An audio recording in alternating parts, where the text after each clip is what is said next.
कोई है जो प्रवक्ता है नीतीश जी के पार्टी के प्रवक्ता है वो, उन्होंने बोला है कि खेसारी दारू का बढ़ावा दे रहे हैं। मेरा कहना है कि देखिए बढ़ावा हम कैसे दे सकते हैं। हमने एक मजाक तौर पे गाना गाया है जो उसमें मजाक ही है कि अपने बाप को पापा को पिलाएंगे। कोई बेटा ऐसा करता है क्या? कोई बेटा नहीं करता है, मैं भी नहीं करूंगा, लेकिन वो एक मजाक था, मजाक मैंने किया। और ये बताइए हनी सिंह आता है कि 4 बोतल वोडका और काम मेरा रोज का, और बड़ा मजा आता है, तो उसमें किसी को, पूरे हिंदुस्तान को प्रॉब्लम नहीं हो रही है।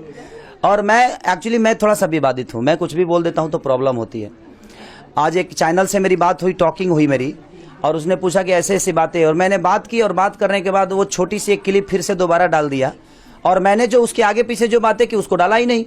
अगर बातें होगी तो सिर्फ 2 टूम थोड़ी होगी, हेलो बोल के काट थोड़ी देगा कोई, पूरी बातें तो करेगा। तो पूरी बातें उसने डाली नहीं, ऐसी ऐसी बातें, और मुझे बदनाम करने के। तो मैं कहूं कि नीतीश जी के, अब वो कह रहे हैं कि लालू जी के पार्टी के, अगर उनको लगता है कि मैं लालू जी के पार्टी हूं तो सॉरी, मैं लालू जी की पार्टी का हूं भाई, मान नहीं लिया मैं, लेकिन मैं किसी राजनीति से नहीं हूं। लालू जी के परिवार से मेरा व्यक्तिगत रिलेशन है, मनोज भैया से मेरा व्यक्तिगत रिलेशन है, तो इसका मतलब ये थोड़ी है कि मैं बीजेपी चला गया। हाँ, उनके सम्मान के लिए मुझे कहीं खड़ा होना होगा तो मैं होऊंगा, चाहे वो लालू जी की पार्टी हो, चाहे कोई भी पार्टी हो, लेकिन मेरी वो वहाँ व्यक्तिगत रिलेशन है। राबड़ी चाची मुझे बेटा मानती हैं, तेजस्वी जी, तेज प्रताप जी मुझे अपना भाई मानते हैं। लालू चाचा का तबीयत खराब होता है तो मैं जाता हूँ उनसे मिलने, वो मेरा व्यक्तिगत रिलेशन है। अब उसको लोग पार्टी से जोड़ रहे हैं तो मैं उसमें क्या कर सकता हूँ, कितना सफाई दूँ? मैं कर सकता हूँ अपील, लेकिन मैं क्यों करूँ? आखिर बिहार में तरक्की किसने की है? आज रोजगार के बिना, आज हमें गुजरात से कोई भगा देता है, कोई बॉम्बे से भगा देता है, कोई नेपाल से हर जगह से तो हम भगाए ही जा रहे हैं, भगोड़ा बन गए हैं हम भगोड़ा की तरह जी रहे हैं, हमें कोई रोजी रोटी नहीं दे। उनको ये लग रहा है कि खेसारी ने गाया कि ब्लैक से दारू लाएंगे, छापरा में पकड़ाएंगे। तो हमने किया क्या है भाई, हम कानून व्यवस्था अच्छी है तभी ना हम बोला है कि छपरा में पकड़ा जाएंगे, छपरा में पकड़ा जाएंगे भाई, कानून व्यवस्था अच्छी है। पकड़ाएंगे नहीं छपरा में? नहीं, कैसे पकड़ाएंगे कैसे पकड़ेंगे? समस्या ये है भाई जी कि आजकल नीतीश जी को पता नहीं है कि दारू बिहार में बंद होने के बावजूद भी लोग पीते हैं। सबको पता है, किसको पता नहीं, बल्कि ज्यादा पी रहे हैं लोग। अब उनको बोल रहे हैं कि अगर पी रहे हैं तो प्रूफ दीजिए। अब यही मेरा काम रह गया, जब मैं अपनी गायकी और अपना एक्टिंग छोड़कर प्रूफ ढूंढूं, ये आपका काम है, मेरा काम नहीं। आप रोजी दीजिए ना। हमारे कहने का मतलब कि दुनिया, हर आदमी इंजॉय करता है, आप उनको तो घर बैठा दिए ना, किसी का काम छुड़ाकर अपने घर बैठा दिया। आज जो बेचारे दारू बेच रहे थे, जिनकी दुकानें थी, उससे बहुत सारा बिजनेस चल रहा था। मैं दारू के खिलाफ हूं, मैं भी, क्योंकि मैं पीता नहीं भाई, मैं खुद ही दूध पीने वाला आदमी हूं, लेकिन मैं उस कैपेबल हूं, तो मैं दूध भी पीऊंगा तो मुझे कोई असर नहीं पड़ेगा, मैं दारू भी पीऊंगा तो मुझे कोई असर नहीं पड़ेगा।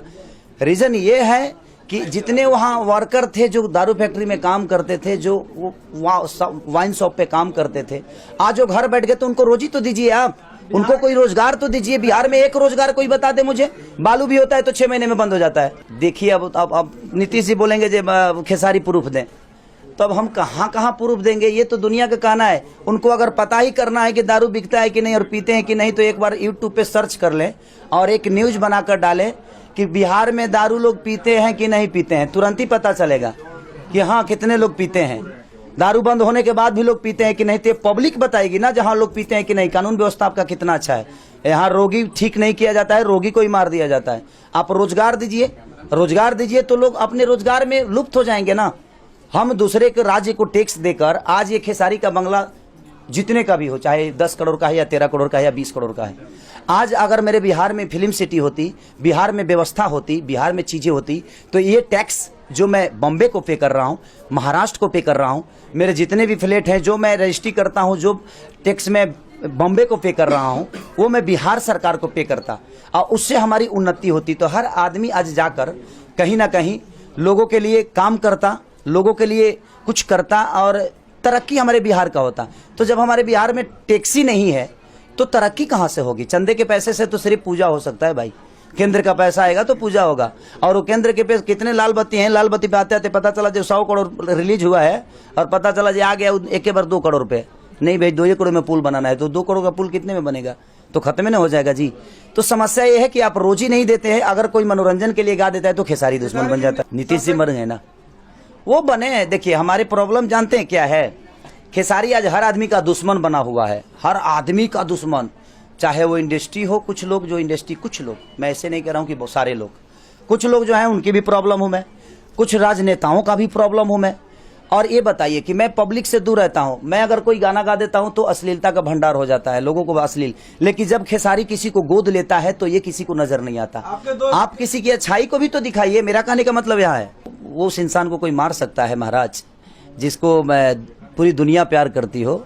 तो काका अपने आप में एक अलग आदमी है, लोगों के प्यार में रहते हैं, और जो प्यार में और जो आशीर्वाद में रहता है उसको कोई फर्क नहीं पड़ता है। तो काका हमेशा लोगों के प्यार में रहते हैं, उनको कोई असर नहीं होगा। खेसारी पे भी ढेला चल गया, खेसारी पे भी ईटा चल गया, क्या बिगड़ गया मेरा? लोगों की देखिए, हमारी जो मुझे प्यार करती है उसको ढेला चलाने का भी हक है। अगर मुझे कोई गाली देता है तो मुझे बुरा इसलिए नहीं लगता है कि उसने प्यार देकर मुझे यहाँ तक पहुँचाया है, तो उसको ये भी हक है जो मुझे गाली दे। नहीं ठीक है, नहीं कुछ बातें हो जाए भाई लोग के लिए भी। देखिए बात वो राजनेता वाली जो मैं करता हूँ, मेरी प्रॉब्लम ये है ना कि मुझे कोई चीजें गलत लगती है तो मैं बोल देता हूँ, बाकी लोग नहीं बोल पाते हैं। मैं बोल देता हूँ, मैं बड़बोला हूँ, मेरे जो मन में होती है वही जुबान पे होती है, वही दिल में होती है, वही दिमाग में होती है। मेरे आगे पीछे कुछ गिरित मैं स्क्रिप्ट लेकर किसी को कुछ बोलता नहीं। जो आप सवाल करते हैं उसका मैं उत्तर देता हूँ। ऐसा नहीं कि पहले से हम सेटिंग करके चीजों को बोलते हैं और पेपर लेके बोलते हैं। जी नहीं, सॉरी, मेरे दिल में जो है वही जुबान पे है। जहां तक केंद्र की बात है और सरकार की बात है, तो देखिए मैं राजनीति मुद्दा में तो हूं ही नहीं, तो मुझे कैसे पता चलेगा कि केंद्र क्या सोचता है और बिहार सरकार क्या सोचती है? तो मुझे तो पता ही नहीं चला। जब मैं उसमें घुसूंगा, ढूकूंगा तो बहुत कुछ चालूंगा लेकिन ढुकने के बाद ना जी, लेकिन अभी कोई इरादा मेरा नहीं है। और जहां तक लोगों का पता नहीं क्यों नीतीश जी को प्रॉब्लम है मेरे से, उनके पत्रकारों को। देखिए वो उनकी अपनी व्यक्तिगत सोच है, वो मेरे बड़े भाई है, वो आगे आगे जाएंगे। जैसे दिनेश भी आ गए, रवि भी आ गए, पवन भी आ गए। होता क्या है, हम जब तक आर्टिस्ट को जीवन प्यार पब्लिक दे रही है ना, तो वो किसी नेता का नहीं होना चाहिए और वो किसी पार्टी का नहीं होना चाहिए। उसके लिए उसकी पार्टी, उसका नेता, उसका पब्लिक हो, और यही हमारी जीत है। जब तक हम पब्लिक के बन के रहेंगे तब तक हम स्टार हैं, तब तक हम लोगों के दिल में हैं, लोगों के जुबान पे हैं, और ऐसे ही ट्रेंडिंग में आते रहेंगे। लेकिन जब हम किसी एक आदमी का हो जाएंगे, किसी एक पार्टी का हो जाएंगे, तो शायद हमारी अस्तित्व बंद हो जाएगी। तो यही है कि जब हम अच्छा करते हैं, कमल बांटते हैं, हमने 5000 कमल बांट दिया, 5000 से ज्यादा, करीब 38 जिलाओं में कमल। अरे पराग जी थैंक यू। तो हमने इतना कमल बांटा तो किसी ने कुछ नहीं दिखाया, किसी राजनेता ने नहीं बोला कि खेसारी एक अच्छा पहल कर रहे हैं। मैं एक गाना विकलांगों साइकिल दिया, किसी ने कुछ नहीं बोला। मैं जला हुआ घर को एक सहारा छोटा सा दिया। विकास भी, हमारे नथुनी विकास भी है, जिन्होंने मुझे बॉम्बे में आने के बाद बड़ा प्यार दिया और अपने घर पे रखकर मुझे फाइट सिखाया, सब कुछ सिखाया, वो गवाह हैं। अपने हाथों से उन्होंने मेरा 15 लाख रुपए का एक शो कराए थे, वही कराए थे, केबीपी इंटरटेनमेंट से हुआ था, और उसके सारे पैसे मैंने बांट दी। तो कहीं ना कहीं लोगों के प्यार में मैं रहना चाहता हूं, और मैंने गरीबी देखी है, इसलिए गरीबों का दर्द मेरे मन में रहता है, मेरे दिल में रहता है, और कोशिश रहती है कि मैं अगर उनके लिए अगर थोड़ा भी काम करूं। अब इसको लोग प्रचार समझते हैं। देखिए मैं आप आपने एक बात बोला कि आप आइकॉन हैं, आपके कहने से लोग वोट देंगे। तो मैं अगर कोई अच्छा काम करता हूं तो मुझे बताना चाहिए, तभी ना लोग करेंगे उसको। वो फॉलो तो तभी करेंगे जब मैं बताऊंगा। मैं जब अच्छा काम करके नहीं बताऊंगा तो लोग कैसे फॉलो करेंगे, अगर मैं दुनिया के आइकॉन हूं तो देखिए सबसे बड़ी आज एक लीटी बेचने वाला आदमी, एक भैंस चराने वाला आदमी, और पूरे विश्व में चौथा आदमी बन गया। आज तक भोजपुरी के किसी आर्टिस्ट के अंदर नहीं हुआ, हिंदी, यहां तक कि हिंदी तक का कोई विश्व का चौथा आदमी नहीं बना, लेकिन एक खेसारी विश्व का चौथा आदमी बन जाता है। तो ये लोगों का प्यार ही है ना। इसमें मेरा देखिए मेहनत तो हारा नहीं करता है, लेकिन श्वेता सिंह ने एक बात बोली और अपने जुबान से बोली कि मैंने सर्च किया था, पूरे विश्व के चौथा आदमी है, वर्ल्ड में चौथा आदमी अब बन गए खेसारी जी। ये कैसे हुआ? हम कहने की ये सब लिट्टी चोखा, ये सम्मान की बात है, हमारे भोजपुरी के लोगों के लिए सम्मान की बात है। मैंने कुछ नहीं किया, ये भोजपुरी के लोगों का प्यार जो था, जो सर्चिंग था खेसारी के लिए, जो लोगों के लिए आशीर्वाद था, वो मुझे वर्ल्ड का चौथा आदमी बना दिया। नहीं तो मेरी औकात ही क्या है? मैं तो एक लिट्टी बेचने वाला आदमी हूँ भाई, मैं तो भैंस दूहने वाला हूँ, पानी मिला के बेचने वाला आदमी हूँ। तो हाँ, खर्चा चलाने के लिए पानी तो मिलाना पड़ेगा ना जी। अभी लोगों को थोड़ी पता है, दूध तो दूधे होता है। मैं एक पौवा मिलाता था, ज्यादा दिक्कत हो जाता। अभी तो मेरा रिलीज होने वाला जो सिनेमा है, उस सिनेमा का नाम है कुल्ली नंबर 1, जिसका एक गाना बड़ा वायरल हुआ है। कौन सा भाई? कि तेरे संग कभी नहीं जाऊंगा होटल, तू तो वीडियो बना के कर देगी वायरल। तो वीडियो बना रहा है, हाँ, बना के वायरल कर देना भाई। तो अच्छी बात है, और मैं सबको सम्मान देता हूँ, क्योंकि मैं बच्चा हूँ। और देखिए बच्चा कुछ बोल ही देता है। मैं गोद में रहता हूँ ना, तब गोद में सुसु भी हो जाता है।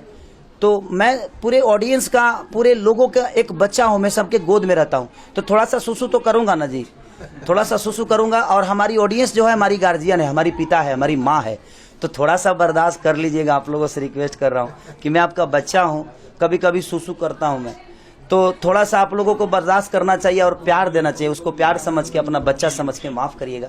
बड़बोला में मैं कुछ बोल जाता हूँ, लेकिन दिल के अंदर आप लोग के प्रति हमेशा सम्मान और प्यार रहेगी, और आजीवन जब तक जीऊँगा सब आप सबके लिए ही मरूँगा। पहली बार मैंने अपने जीवन में बर्थडे मनाया और मैंने अपने वाइफ को खुशी दी, पहली बार ऐसे हुआ है। ऐसे मैं अपने वाइफ के साथ हमेशा रहता हूँ, लेकिन वो आज इतनी खुश है कि मुझे लगता है कि मैं जीवन में पहली बार उसको खुशी दिया हूँ। सिर्फ उसकी वजह आप सब हैं, क्योंकि मैं आपके प्यार में इतना पागल हूँ जे मुझे दुनिया की ना मेरा परिवार नजर आता है, ना मुझे माँ बाप नजर आते हैं, और ना ही दुनिया की कोई ताकत नजर आती है। सिर्फ मुझे पब्लिक, मेरी जनता, मेरी भगवान स्वरूप जो देवता रूपी श्रोता हैं, यही मुझे नजर आते हैं। 24 घंटा मेहनत करता हूँ। सब लोग तो अपने मेहरारू के गोदी में सुतिए जाला, हम तो दिन भर शूटिंगे करीले, दिन भर मीटिंगे करीले, दिन भर गाने गाइले। हम इस पिछले बार हम 8 घंटा में 42 गाना गाए थे। अब बताइए, सोचिए हम कैसे गाए होंगे, हम इंसाने हैं। 1 घंटा में 42 गाना, 8 घंटे में 42 गाने गाना का रिकॉर्ड है। एक बार नहीं, करीब मैंने 4 बार कर चुका हूँ मैं ऐसे। इस बार होली में कम से कम 30-35 को घींचिए दिए हैं, 30-35 को, वो मात्र 6 घंटा में 20 को होली गाना, और 6 घंटा में 35 को घींचे हैं। और हमारा जो रिकॉर्डिस्ट है आशीष वर्मा और म्यूजिक डायरेक्टर, कमाल का आदमी है, वो ट्रेंडिंग में आज चल रहा है वो आदमी। तो दिल से थैंक यू आशीष वर्मा के लिए कि वो, मैं बोलता हूँ और म्यूजिक बन जाता है। वो प्यार है पगले, प्यार है। पैसे से आज तक बताओ जो पैसे से कुछ मिला है क्या? पैसे से सम्मान मिलता है, सम्मान नहीं। बोले कि ट्रेंडिंग में पैसे से नहीं भैया सबके प्रणाम। पैसे से सम्मान मिलता है, सम्मान नहीं। सम्मान खरीदी नहीं जाती। तो अगर पैसे देकर होना होता तो छोटे छोटे कलाकार, माने अनिल अंबानी का बेटा भी आ जाता ट्रेंडिंग में। हमारे कहने का मतलब वो नहीं, पैसे से हम सामान खरीद सकते हैं, अपनी जरूरत की चीजें खरीद सकते हैं। किसी के दिल में रहना होगा तो वो पैसे से नहीं, वो आप प्यार से ही और अपने काम से और अपनी। अरे मेरी भविष्यवाणी यही है कि मेरे लिए कांग्रेस मेरी जनता है, बीजेपी मेरी जनता है, आरजेडी मेरी जनता है, जदयू मेरी जनता है, आम आदमी पार्टी मेरी जनता है। तो मैं अपने जनता में ही सारी पार्टियों को देखकर और प्यार लेता हूं और देता हूं, क्योंकि मेरे लिए मेरे सर्वोपरि मेरी जनता, कोई पार्टी नहीं। और जिस पार्टी के लिए जाऊंगा माल तगड़ा लूंगा मैं, सॉरी, माल तो मैं दबा के लेने वाला हूं। हाँ, 101 रुपया उसको 0.25 10 को बढ़ा दो, 10 को 0 बढ़ाओ उस पे, क्योंकि देखिए मैं माल लूंगा और तभी काम करूंगा। जय हिंद, जय भारत। और आप सब जो मेरे बर्थडे में आए उसके लिए दिल से थैंक यू, ढेर सारी प्यार आप सबको। अच्छे से होली मनाइए, दारू मत पीजिएगा। सॉरी, गाना गाया हूं मैं, लेकिन मैं रिक्वेस्ट कर रहा हूं कि मैं भी दारू के खिलाफ हूं। फेफड़ा किडनी को बर्बाद करने की जरूरत नहीं है। आप लोग दूध पीजिए, ऐसे हम जानते हैं कि दूध पीने से होली तो मानी ना। हाँ, बकरी के मिल जाता और निमन। तो प्लीज आप लोग दूध पीजिए और अपनी सेहत का ख्याल करिए।